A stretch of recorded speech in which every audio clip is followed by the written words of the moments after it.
Hare Krishna, muy buenos días.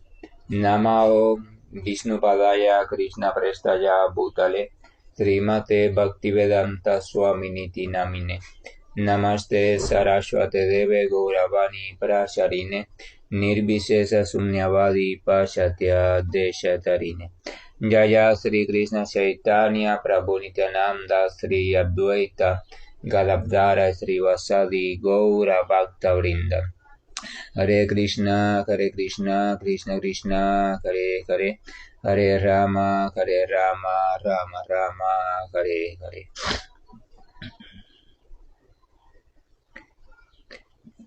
Hare Krishna reiterados, vamos a continuar con lecturas y reflexiones sobre textos del Bhagavad Gita, en este caso el capítulo 9, y vamos a comenzar en el verso 29.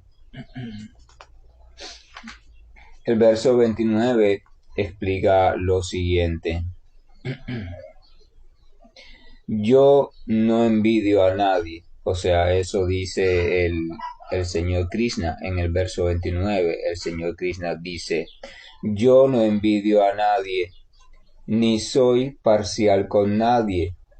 Yo tengo la misma disposición para con todos, pero todo el que me presta servicio con devoción es un amigo y está en mí, y yo también soy un amigo para él. Indiscutiblemente, Dios y la suprema personalidad de Dios están colmadas de cuánto se puede imaginar y mucho más de todo lo que se puede imaginar, porque por eso se le nombra en la categoría Dios. O sea, es la fuente de todo y esa fuente no tiene límites. Esa fuente no tiene contradicción en sí misma, esa fuente no tiene carencia, porque en la fuente no puede haber carencia. O sea, es imposible que haya carencia en esa persona suprema de la cual todo emerge y a la cual todo regresa. Entonces, cuando no hay carencia, eso significa que tampoco hay carencia de gozo ni de bienaventuranza. El Señor Supremo es también la fuente propia de toda la bienaventuranza, así que Él es bienaventurado, Él es gozoso, Él es extático, o sea, lleno de éxtasis en sí mismo. Dios no necesita de nada ni de nadie para sentirse lleno de felicidad, porque Él es la felicidad en sí misma, la felicidad le pertenece a Él. Entonces, cuando alguien es totalmente y completamente feliz dentro de todo lo que se puede pensar, imaginar y más allá, entonces esa persona no envidia a nada, no envidia a nadie, no codicia nada, no quiere nada, no desea nada, o sea, nada en sentido de que, ay caramba, yo deseo esto para ser feliz, no. Él es feliz completa y eternamente y sin límites, o sea, sin límites. Entonces el Señor Krishna comienza diciéndole a Arjuna acá, yo no envidio a nadie. Y después entonces le dice, ni soy parcial con nadie. Yo tengo la misma disposición para con todos. A veces existe el entendimiento errado de que Dios es parcial, o sea, la suprema personalidad de Dios favorece a unos más, a otros menos, escucha a unos y no escucha a otros. Pero sin embargo, acá el Señor le está aclarando a Arjuna que Él no es parcial con nadie. O sea, el Señor es imparcial. El Señor tiene la misma disposición para con todo, absolutamente para con todo. Muchas veces se pone el ejemplo del sol, por ejemplo. Cuando el sol sale, él emite, o sea, su luz llega a todo lugar por igual. Ahora, ¿qué pasa? Hay una capacidad receptiva en cada superficie, en cada elemento y en cada sustancia. Y el hecho de que esa superficie, elemento o sustancia pueda aprovechar mejor o no aprovechar absorber o no absorber esa luz solar que está llegando a ella, igual que llega a todas las demás superficies y sustancias. Ya eso está determinado por la calidad y la disposición y la constitución de esa propia superficie. Si el sol se ha amanecido, la luz solar ya está en todo el espacio, pero usted decide permanecer dentro de la cueva, en la parte más profunda, evidentemente usted no se va a beneficiar de la luz solar. Pero eso no quiere decir que la luz solar está restringida a usted. O sea, la luz solar está allí para todo aquel que la desea aprovechar. Pero usted ha tomado la decisión de mantenerse alejado de la luz solar, o a veces incluso lo está haciendo de manera inconsciente. O sea, no tiene conciencia de que su decisión o estilo de vida lo está manteniendo alejado de un potencial beneficio que esa luz solar está ofreciendo. Pero la luz solar no es imparcial. O sea, ella está allí para todos. Ahora, le corresponde a cada entidad aprovechar, o sea, desarrollar la capacidad para aprovecharla. Lo mismo pasa con el Señor Supremo. El Señor Supremo, la suprema personalidad de Dios, está para todos. De hecho, todo está en Él, así que Él está para todos. Lo que pasa es que nosotros tenemos la libertad y la capacidad de determinar hasta qué punto deseamos aprovechar o hasta qué punto no deseamos aprovechar toda la misericordia infinita que el Señor constantemente está irradiando, desde tiempos inmemoriales y sin límite en el tiempo. Aprender sobre eso es lo que se llama el sendero del conocimiento espiritual. O sea, el sendero del conocimiento espiritual es darme cuenta que mi vida está en oscuridad y darme cuenta que no es que haya oscuridad, sino que hay luz, lo que yo por una razón u otra estoy permaneciendo en oscuridad o ignorancia. Cuando me doy cuenta de eso y cuando me doy cuenta que ese no es el estado original de mi vida, entonces yo voy a sentir el deseo de preguntarme cuál es ese estado original y cómo yo podría acceder a ese estado original. Entonces yo voy a comenzar a reflexionar y a buscar sobre cómo transitar hacia ese lugar donde hay luz. ¿Cómo puedo ir saliendo de esta oscuridad en la que llevo tanto tiempo que ya ni recuerdo, y cómo puedo acercarme a una vida donde pueda recibir la calidez y la claridad de la luz de la suprema personalidad de Dios? Y entonces es ese deseo y es ese propósito movido por una decisión interior propia que me mueve, que me empuja a encaminarme en la búsqueda de la autorrealización o de la vida trascendental o de la búsqueda del encuentro, o sea, salir al encuentro de la suprema personalidad de Dios. Esa posibilidad está en todos, está para todos y está disponible. Evidentemente, mientras más tiempo yo lleve en la oscuridad, siempre me va a dar más trabajo salir. Es como el deprimido. Mientras más tiempo lleva en depresión, en un rincón, en la cama, sin bañarse, sin interesarse por nada, más trabajo le va a dar salir de ese estado. Pero eso no quiere decir que no tenga la capacidad para salir de ese estado. Solamente debe o deben ayudarle a encontrar el modo más propicio para que él salga de ese estado. No todos los deprimidos reaccionan al mismo estímulo. Somos seres independientes, por tanto, caímos de manera independiente en un estado determinado y tenemos también una manera propia, o sea, una manera particularizada en la cual podemos salir de ese estado. Por eso podemos ver que a veces los tratamientos, los métodos, las estrategias, los senderos no siempre causan el mismo resultado en todos. Y por eso cada persona debe de ser guiada de manera personalizada, o sea, teniendo en cuenta sus cualidades específicas, sus características y su posición específica. Pero, repito, la posibilidad de salir, la posibilidad de encontrar el conocimiento, la posibilidad de despertar el amor de Dios que está siempre latente en cada entidad viviente, eso está a disposición de todos. Pero tenemos que decidir seriamente a aprovecharlo. O sea, tenemos que decidir, yo quiero aprovechar eso, yo quiero aprender a aprovecharlo, yo quiero salir de este estado, yo quiero transitar hacia un estado diferente de vida, y eso debe convertirse en el propósito de nuestra existencia. Entonces el Señor dice que Él no es imparcial con nadie.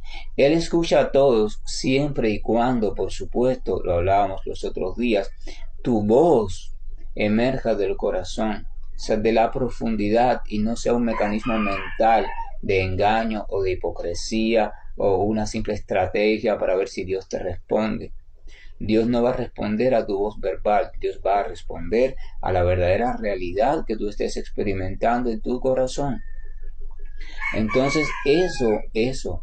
A veces uno puede tratar o decir, yo todos los días le rezo a Dios, hablo con Dios, oro a Dios, pero Él nunca me escucha, ¿entiende? Y uno le podría preguntar, pero ¿qué es lo que Él no está escuchando? ¿Tus palabras o tus sentimientos? ¿Le estás hablando con sentimiento verdadero?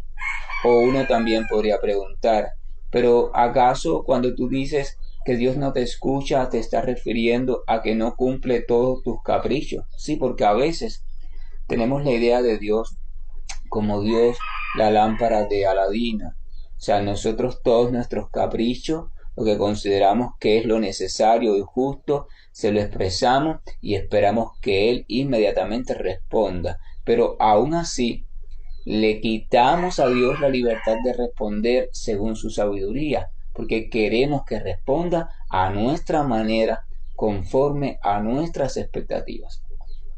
Y eso no es una relación sana.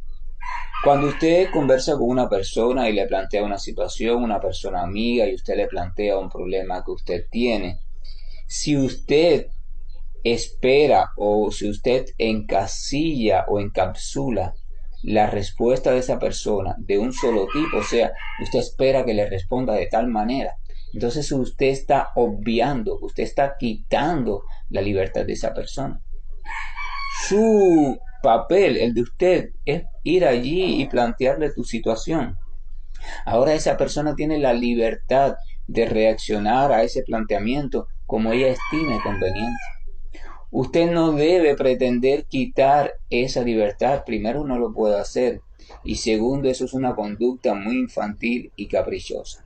Entonces oramos a Dios y pedimos a Dios por tal cosa, incluso muchas veces cosas específicas, y esperamos, por supuesto, que Dios, como es bondadoso, permita que eso suceda. Pero no funciona así. Entonces, cuando eso no sucede, decimos, Dios no me escuchó, Dios no me escucha a mí, Dios solamente escucha a algunas personas. Pero no es así.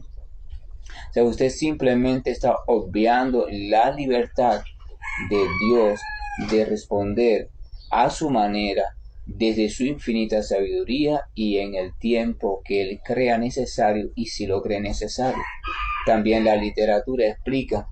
El Señor Supremo, Krishna, dice que si alguien está refugiado en sus pies y aún así ese alguien le pide alguna petición, pero él valora que esa petición lo va a enredar y lo va a apartar del estado de amor de Dios, entonces él simplemente no permite que esa petición ocurra, o sea, no permite que sea satisfecha.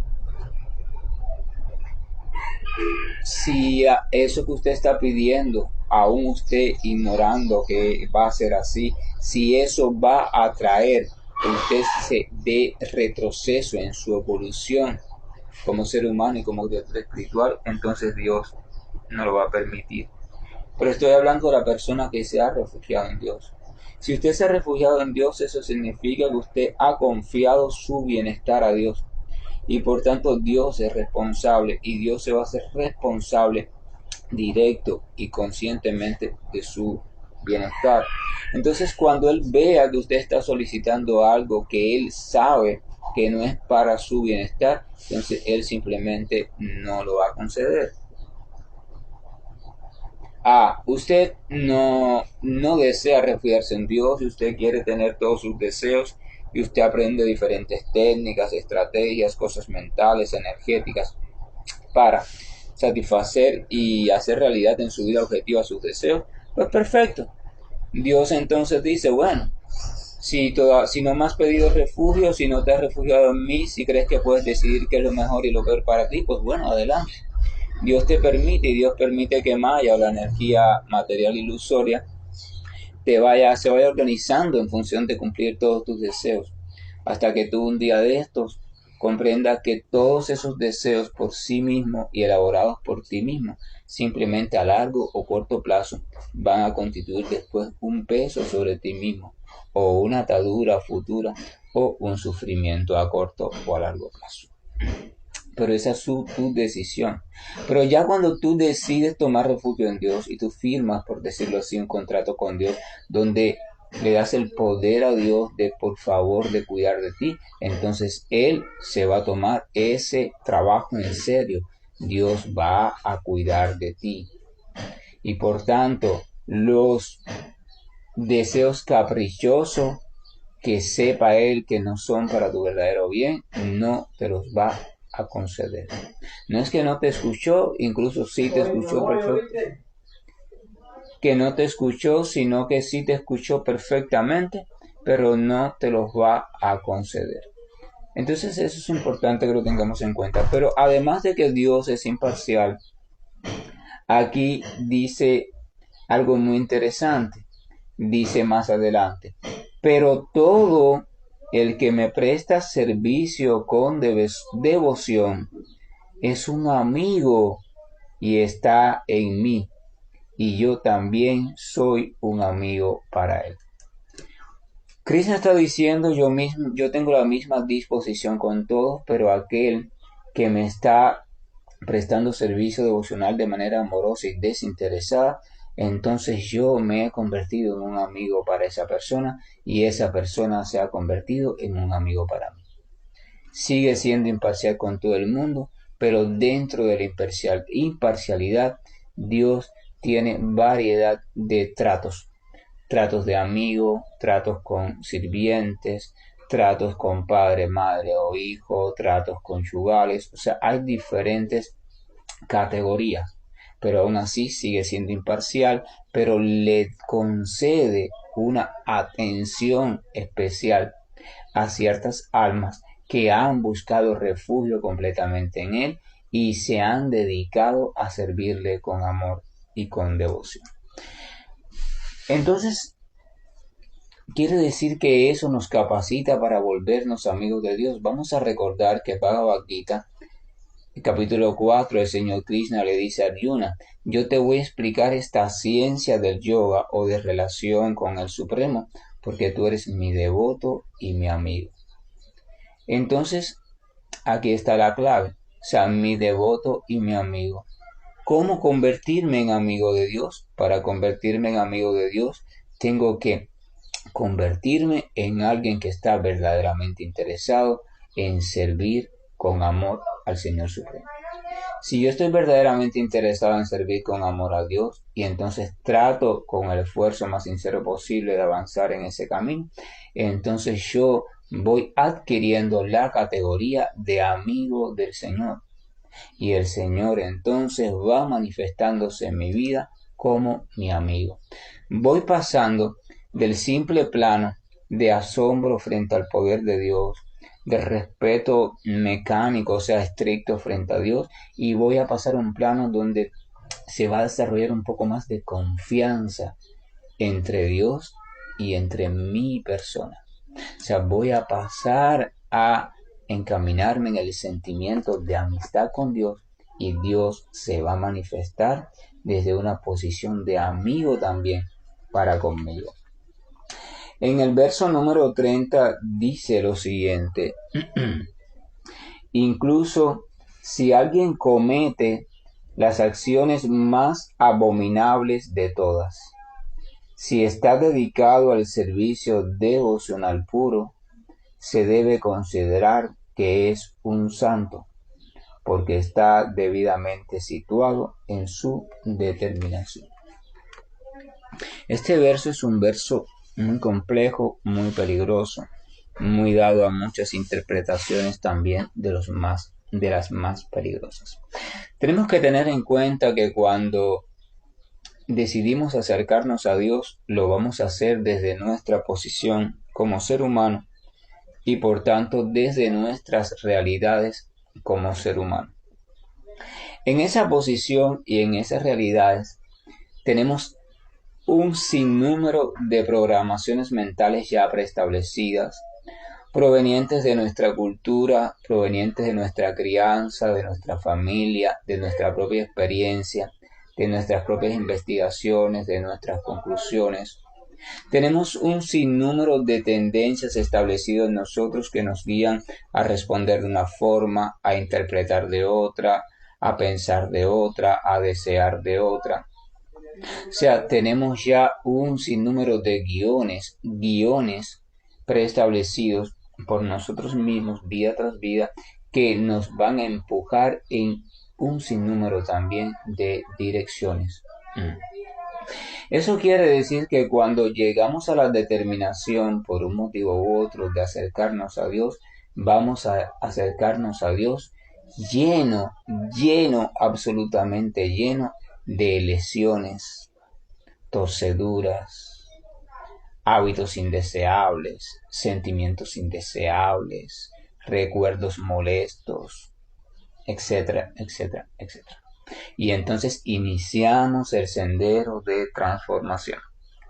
En ese sendero de transformación, por muy bien que nos vaya, por muy bien que vayamos avanzando, evidentemente, todos esos aspectos que ya están en nosotros van a empezar a hacer pulsaciones, van a intentar salir, manifestarse y van a intentar oponerse al intento de la transformación evolutiva. Eso quiere decir que en nuestro camino de acercamiento al Señor Supremo existe la siempre presente posibilidad de desviarnos, caernos, de tener aparente retroceso, de entrar en conductas o pensamientos indeseables, los cuales no queremos caer porque estamos queriendo transformarnos, pero aún así ellos van a aparecer en nosotros. O sea, cuando uno comienza el proceso de conciencia de Krishna, evidentemente uno le está más o menos declarando la batalla a la energía ilusoria, y la energía ilusoria va a participar de esa batalla. La energía ilusoria te va a ir probando en todos los sentidos hasta que tú tengas la capacidad de ir venciendo cada una de esas pruebas y liberándote de cada uno de esos aspectos que hasta hoy te han estado condicionando. Entonces, aquí pasa algo. De vez en cuando es muy probable que aún sin desearlo usted tenga una caída, en el sentido de que va a incurrir de nuevo en conductas en las cuales usted no quiere volver a caer.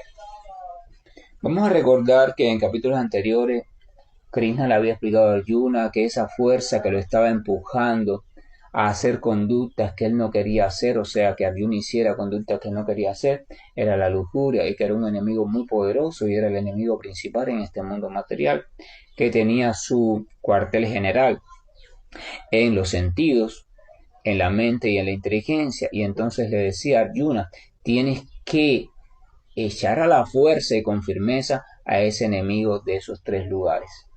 ¿Y cómo echarlo a la fuerza y con firmeza? Entonces Krishna le explicaba que debía saber que la mente era superior a los sentidos, pero la inteligencia era superior a la mente, pero el alma era superior a la inteligencia, a la mente y a los sentidos. O sea, si la lujuria y si aquello que me está empujando a actuar de manera no deseada está en los sentidos, en la mente y en la inteligencia, pero yo como alma espiritual estoy por encima de esos tres campos o tres sitios o tres áreas, entonces cuando yo reflexione sobre esa idea y me lo cree en serio y lo comprenda en serio, yo voy a percatarme que entonces eso significa que tengo la capacidad para reorganizar esas tres áreas de mi vida. Tengo la capacidad para reorganizar la dirección en la cual mis sentidos van a encaminarse. Tengo la capacidad para reorganizar la forma en que mi mente va a procesar información, y toda aquella información que hay en mi mente tengo la capacidad también de reconceptualizarla, de darle una nueva definición, un nuevo significado, e incluso de permitir que siga su curso y se disuelva aquella que ya no es para mi utilidad.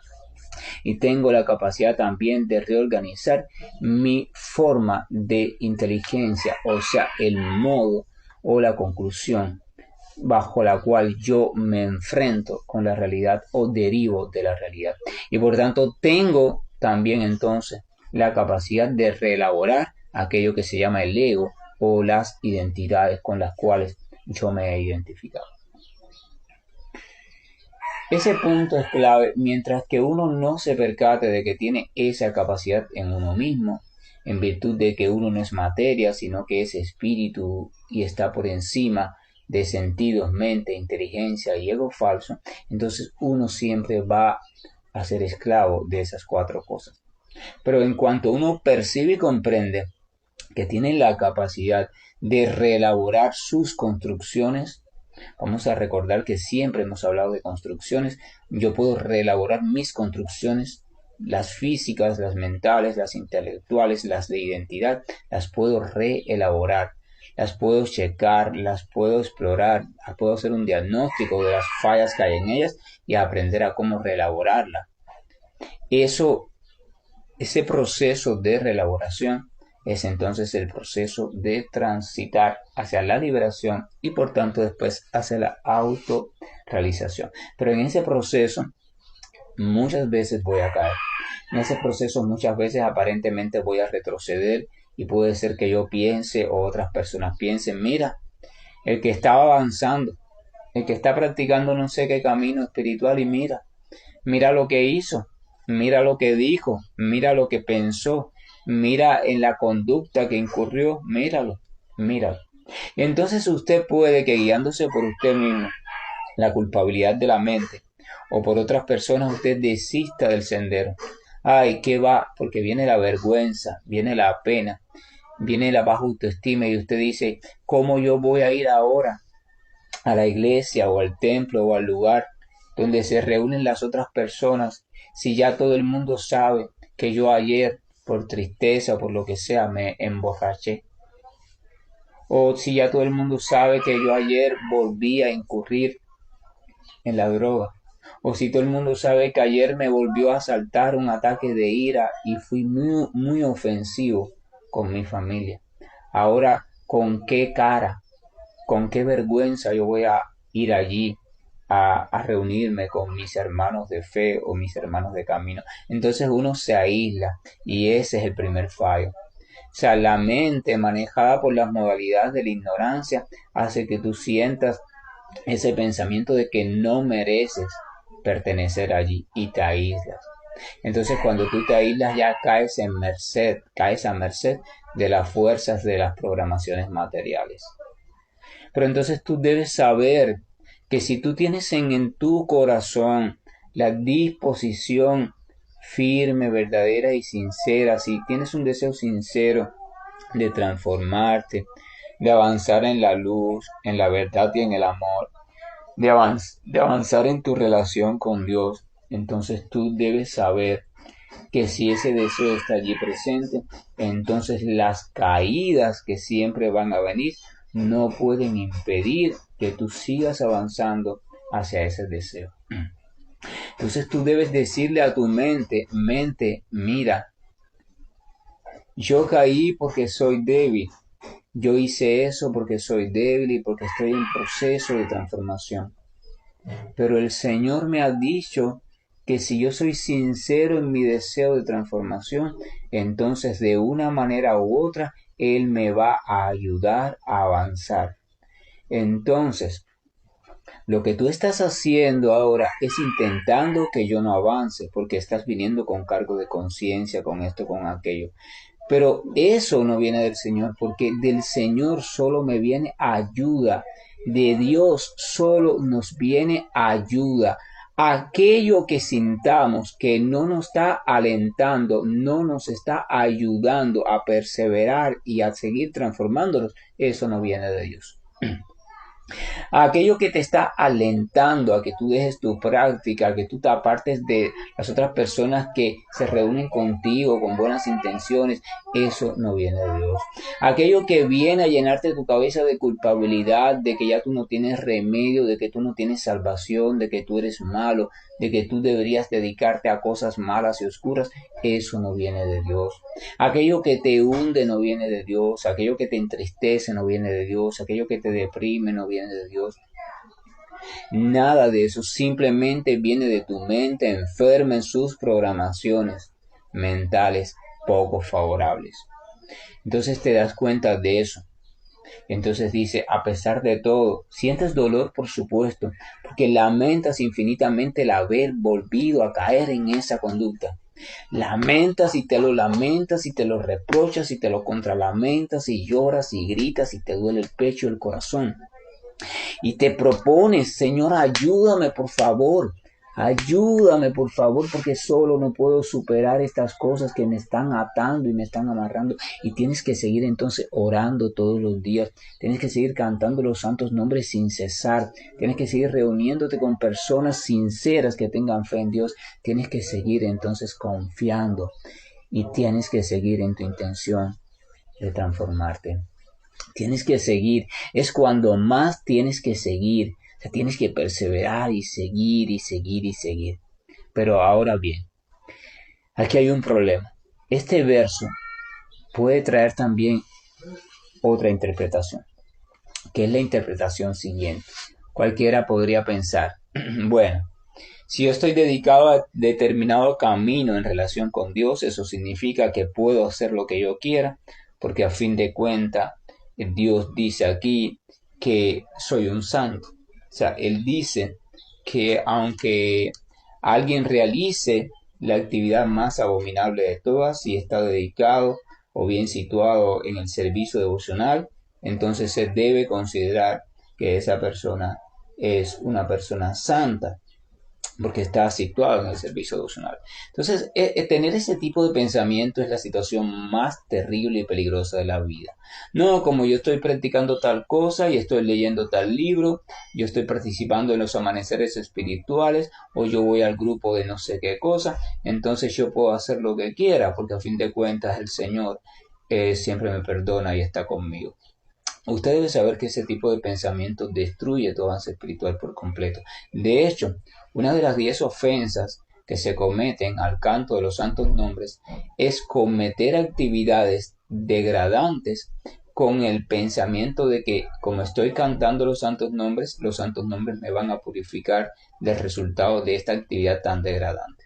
Si usted sabe que la actividad es degradante, si usted sabe que no debe realizarla porque va en contra de su avance espiritual, y usted sabe, y usted tiene la opción de no realizarla, incluso se siente capacitado para no realizarla, y aún así la realiza voluntariamente, pensando que eso no importa, porque a fin de cuentas tú estás cantando Hare Krishna, o estás cantando el Om, o estás haciendo no sé qué cosa, a fin de cuentas tú ya cuando vuelvas a cantar quedas limpio otra vez. Debes saber que estás por un camino muy malo, terrible, negativo y oscuro. No vas a avanzar, te vas a enredar cada vez más. Podemos encontrar en el Viejo Testamento la ley de los judíos que dice no tentarás al Señor tu Dios. No tentarás al Señor tu Dios. Una cosa es que tú estés decidido a transformarte y que accidentalmente, porque no fuiste lo suficientemente fuerte, caíste en una conducta no apropiada y te lamentaste y tratas de no volver a caer. Perfecto. Una cosa es eso, pero otra cosa es que tú voluntariamente, tú mismo te dirijas hacia esa conducta. Son dos cosas muy diferentes. Entonces este verso habla del primer caso. Habla de que si tú sinceramente quieres caminar hacia Dios y si tú estás intentando avanzar espiritualmente, transformar tu vida, transformar tu existencia y aún así caes casualmente u ocasionalmente, aún sin quererlo, pero sigues empeñado en tu sincero esfuerzo, en tu sincero objetivo de avanzar a Dios y te sientes arrepentido en el fondo y sientes dolor por tu caída, entonces se debe saber que sigue siendo una persona elegible, o sea, se le debe considerar un santo porque está firmemente establecido en su propósito.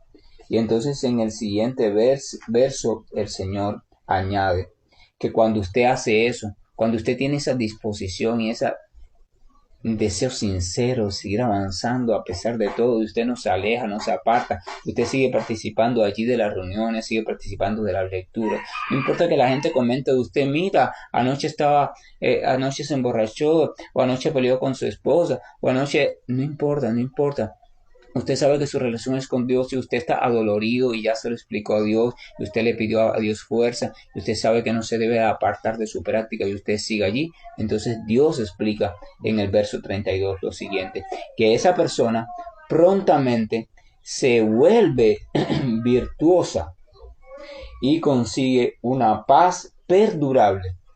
Oh hijo de Kunti, declara osadamente que mi devoto nunca perece. Esto es una afirmación muy seria de Dios. Dios dice, Arjuna declara osadamente, o sea, dile a todo el mundo, afírmalo en todos los lugares, lo siguiente. Mi devoto, o sea, aquella persona que está establecida, sincera y realmente en el propósito de caminar hacia Dios, de caminar hacia la verdad, hacia la luz, hacia el amor, hacia la liberación en Dios, que está encaminada sinceramente a servir a Dios, a transformar su vida, a ser una persona nueva, a ser un ser humano nuevo, como dicen las escrituras, o sea, aquel que se debe morir y nacer de nuevo, volverse un ser humano nuevo, cambiar sus vestiduras, ese que está decidido a lograr eso y a lograrlo por el camino del amor de Dios, entonces eso es un devoto. Ese nunca perece. Podrá caer, podrá ser herido, podrá sufrir, podrá sentir dudas, incertidumbre, conflictos en su mente, pero si sigue en su determinación firme en su corazón y pide ayuda a Dios y sigue siguiendo las instrucciones dadas por los acharyas anteriores, él no va a perecer. De una forma u otra, Dios lo va a ayudar desde dentro y desde fuera, y él va a poder seguir avanzando en su deseo de obtener el estado de amor puro por Dios. Pero si no existe en nosotros una convicción sincera, si nuestra relación con Dios no es real, si simplemente practicamos una cosa o la otra para entretenernos o para un estatus social, entonces debemos saber que nosotros sí vamos a perecer. O sea, porque no hay en el fondo de nuestro corazón un deseo real de ser agradable ante los ojos de Dios. No nos interesa la santidad. Decíamos los otros días que la santidad o una vida en santidad es que nos interese, que sea importante para nosotros vivir una vida que resulta agradable a los ojos del Señor. Una vida cada vez más agradable. Y eso significa que cada vez que incurramos en algo que no sea agradable a Dios, nos vamos a lamentar, vamos a sentir dolor, pero ese dolor va a venir solo, espontáneo. No es que vamos a fingir dolor, vamos a fingir una lamentación, no. Querramos o no querramos, nos va a doler el corazón, vamos a sentir tristeza, agonía. Y por esos síntomas vamos a poder sentir que hicimos algo que no es agradable al Señor. Pero también vamos a recordar que sí, que ese propio dolor de arrepentimiento es nuestra propia entrada a un paso más de evolución. Porque le vamos a mostrar, Señor, pasó esto y pasó aquello, incurrí en esto, incurrí en aquello, disculpa, en verdad, pero por favor, tú sabes que estoy lleno de debilidad, sigue fortaleciéndome, no dejes de fortalecerme, no me abandones, porque si tú me abandonas, si pierdo tu misericordia, entonces, ¿qué será de mí? Ese es el camino del devoto. Entonces sigue forzándose, él hace todo lo que tenga que hacer para seguir transformándose, busca ayuda, busca buenas compañías, buenos consejos, se aplica en la práctica, se aplica en todo lo que tenga que hacer. Cuando alguien quiere transformarse, ese alguien simplemente hace todo lo necesario para transformarse sin pena alguna, sin vergüenza alguna. Si tiene que ir a terapia, va a terapia. Si tiene que tomar un medicamento, lo toma. Si tiene que hacer lo que sea, lo hace. Si tiene que abandonar un grupo de compañías habituales, la abandona porque no le está haciendo bien en su camino de avance. Aunque le digan después, nos abandonaste por eso de la religión o por eso del yoga, ya no te reúnes con nosotros. No importa, no importa. Si usted está bien definido en lo que quiere en su vida, entonces usted podrá hacer todos los cambios necesarios. Pero tienes que quererlo. Tiene que haber un deseo sincero, y ese deseo sincero solamente viene cuando tú por ti mismo llegues a la conclusión de que quieres cambiar tu vida. Si tú no llegas a esa conclusión, nunca podrá haber en ti la fuerza necesaria para comenzar el camino. Que la gracia y el amor de Dios nos acompañe y que su fuerza también pueda estar con nosotros. El Señor dice, vamos a recordar que el Señor dice que cuando una persona le pide con sinceridad que por favor le dé la fortaleza necesaria para avanzar hacia Él, para transformar su vida en virtud de ser agradable a Él, entonces Él le otorga la fortaleza necesaria y la perseverancia necesaria para lograrlo. Que la gracia, la paz nos acompañe y recordemos siempre que la mejor y única manera de transitar por este mundo es tratar de armarnos poco a poco de aquellas cualidades que son cualidades favorables y agradables ante la presencia de Dios. Tenemos que aspirar, desear, ser compasivos, misericordiosos, tolerantes, pacientes, austeros, veraces, limpios. Tenemos que desear que seamos remodelados de manera tal que nuestra imagen, nuestra nueva imagen, aquello que vamos alcanzando poco a poco, sea cada vez más atractiva, más agradable al objeto de nuestro amor, nuestro querido y siempre amado Señor. Hare Krishna, buen día, y estoy finalizando la llamada. Hare Krishna, Krishna Krishna, Hare Hare, Hare Rama, Rama Rama, Hare Hare, Hare Krishna.